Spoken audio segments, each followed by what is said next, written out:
కాశీలో డే 1 గంగా స్నానాలతో అయితే మొదలైంది. మేమందరం ఉదయాన్నే జస్ట్ ఫ్రెష్ అప్ అయిపోయి మేమైతే స్నానాలకు వచ్చేసామండి. ఇది అంతా మెయిన్ అనమాట. సో, ఇక్కడ జనాలు ఎక్కువ ఉంటారనేసి మేము అవతల సైడ్‌కైతే వెళ్ళిపోతున్నాము. ఆన్ ద వేలో సైట్ సీయింగ్ అయితే మేము చూసాము. పర్ హెడ్ ఐ థింక్ 200 ఏమో తీసుకున్నారు.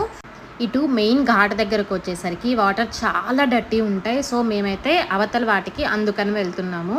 అండ్ మెయిన్లీ ఇక్కడ సైట్ సీయింగ్ జరుగుతుంది. సైట్ సీయింగ్ వీడియోస్ కూడా నేను ఫర్దర్‌గా అప్లోడ్ చేస్తాను. మేమందరం మంచి మూడ్‌లో ఉన్నామండి. ఎందుకంటే ఎవరికైనా స్నానాలు అనగానే మంచిగా అనిపిస్తుంది. పిల్లలు ఉన్నారు కాబట్టి ఇంకా మంచి వైబ్‌లో అయితే ఉన్నాము. సో, పద్ధతి ప్రకారంగా మేమందరం గంగా స్నానాలు ముగించుకొని టెంపుల్‌కి అయితే వెళ్ళడానికి రెడీ అయిపోతున్నాం అనమాట.